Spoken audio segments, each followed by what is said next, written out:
Hello friends, welcome back to the my channel the educational overview. आज हम बात करेंगे 2 सितंबर की करंट अफेयर की। 2 सितंबर की करंट अफेयर की बात करते हैं करंट शो में। आइए बात के बारे में कुछ डिटेल से चर्चा करते हैं। अगर उसके पहले आपको मेरी ये वीडियो पसंद आती हो तो प्लीज़ मेरे चैनल को सब्सक्राइब करें, वीडियो को लाइक और शेयर करें। आइए बात करते हैं फर्स्ट क्या है, प्रतिवर्ष विश्व नारियल दिवस कब मनाया जाता है। जो प्रतिवर्ष जो नारियल दिवस है वो मनाया क्यों जाता है, कब मनाया जाता है, इसके बारे में बताते हैं। तो ये 2 सितंबर को इसको मनाया जाता है। क्यों मनाया जाता है, आइए बात करते हैं। जो विश्व नारियल दिवस होता है वो 2 सितंबर को इसकी स्थापना होती है। इसीलिए उसको प्रतिवर्ष जो है 2 सितंबर को विश्व नारियल दिवस मनाया जाता है। और जो 2022 में इसका जो 24वां क्रमांक था और जिसका जो राज्य स्तर पे जो इसका जो आयोजन था वो जूनागढ़ गुजरात में किया गया था। इस बार की जो विश्व नारियल दिवस की जो थीम थी, खुशहाल जीवन के लिए नारियल की खेती करना इसका थीम था। आइए बात करते हैं नेक्स्ट क्या है। नेक्स्ट है राष्ट्रीय शिक्षक दिवस कब मनाया जाता है। तो आपको बता दें, राष्ट्रीय शिक्षक जो दिवस होता है वो 5 सितंबर को डॉक्टर सर्वपल्ली राधाकृष्णन के जन्मदिन के अवसर पर मनाया जाता है। और आपको ये बता दें कि ये एक शिक्षक थे और भारत का पहला जो भारत रत्न था 1954 में ये एक शिक्षक को प्रदान किया गया था, जो डॉक्टर सर्वपल्ली राधाकृष्णन थे, जो भारत के पहले उपराष्ट्रपति भी डॉक्टर सर्वपल्ली राधाकृष्णन थे। अंतर्राष्ट्रीय जो साक्षरता दिवस है वो 8 सितंबर को मनाया जाता है। हिंदी दिवस राष्ट्रीय तौर पे बता रहा है कि हिंदी दिवस कब मनाया जाता है, तो 14 सितंबर को हिंदी दिवस मनाया जाता है। लेकिन विश्व जो हिंदी दिवस है उसका जो आयोजन है वो 10 जनवरी को मनाया जाता है।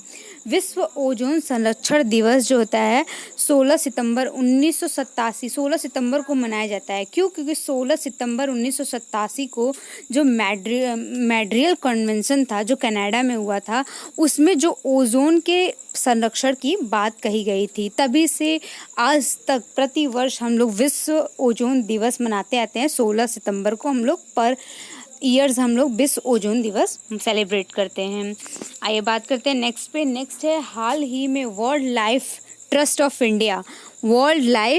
ऑफ इंडिया ने किस राज्य केंद्र शासित प्रदेश में व्हेल शार्क बचाओ अभियान की शुरुआत की है। तो आपको बता दें, जो इसका ये व्हेल और शार्क मछलियों के जो बचाव का कार्यक्रम है उसके लिए world wide trust of India जो है इसने पहल की है। कैसा पहल किया है, तो आपको बता दें, जो व्हेल शार्क बचाओ जो अभियान है वो world life trust of India इसकी शुरुआत की थी।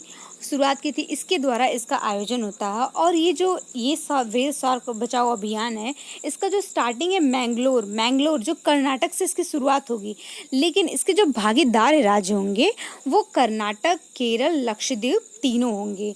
इसमें तीनों की सहभागिता एक जैसे रहेगी। लेकिन स्टार्टिंग वो मैंगलोर कर्नाटक से हुआ है। इसका जो उद्देश्य है मछुआरों के जो मछली पकड़ने की जो जाल होती है उसमें जो फंस कर मछलियों की जो मौत होती है उसको कम करना इसका उद्देश्य है। तो आपको बता दें, ये जो world life trust day of India में जो अभियान व्हेल शार्क बचाओ अभियान है वो उपर्युक्त सभी राज्यों में होता है। आइए बात करते हैं नेक्स्ट क्या है।